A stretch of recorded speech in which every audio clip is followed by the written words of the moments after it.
So today we're going to talk about pull stations, or as NFPA 72, the fire alarm and signaling code refers to them as manually actuated alarm initiating devices. Now I know that's a very long name, but it describes what it does. Typically we're hearing them, as I call them, pull stations or call points or fireboxes, but no matter what you call them, they all do the same thing. They're all referring to the same thing. So it's basically a way for occupants to activate a fire alarm. And there's different types. Here's an example of a double action fire alarm manual pull station. And what that means, double action means, is you've got to do two actions in order to activate it. So you've got to push in and pull down before that activates. Basically what it is we've got a cover plate here. This is all where the mechanism is for the actions, and it's basically just pushing that button right there. So this is an example of a double action. Here's an older style. This is a single action, so you just pull it down. We do have that glass bar there, but it is still just one single action. Now, the fire alarm code doesn't require single or double action to be used. It is up to the owner and the designer to decide what they want to be using. But today I want to talk about mounting of these and where they go when they are required. Here's an example here of all fire alarm devices, kind of what their installation requirements are. We're going to look at just the pull station here.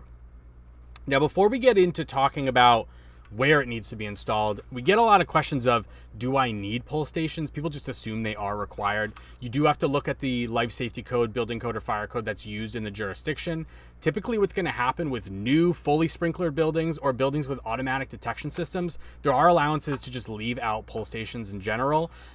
So you're going to see them more in like older buildings that aren't sprinklered, and so forth. What the requirement typically is when they are required is that they are at every exit from every floor within 5 feet of that exit.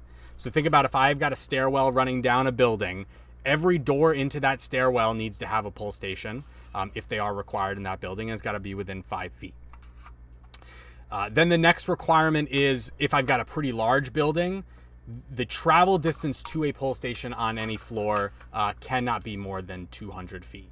So then you might start seeing more pull stations being installed, but typically it's just going to be kind of going into every exit stairwell on every floor, and then maybe all the exits out of the floor on the floor level. Now, talking about mounting height, the requirements for mounting height are between 42 inches and 48 inches above the finished floor.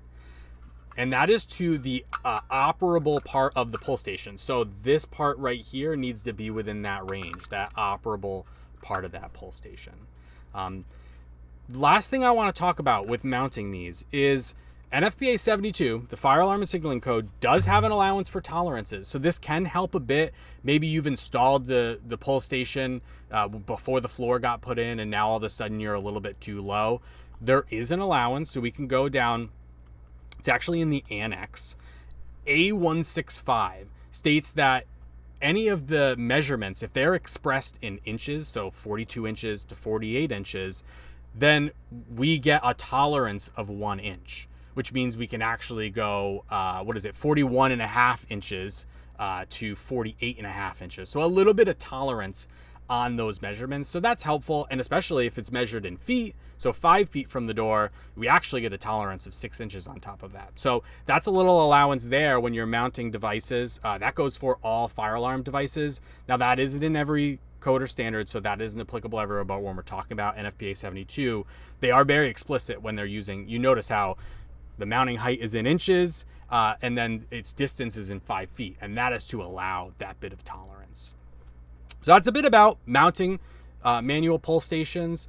Let me know, do you have pull stations in your facility? Are you installing them? What does it look like? Are you not seeing them being installed more often? Interested to hear. Let me know in the comments below. And don't forget to stay informed and stay safe.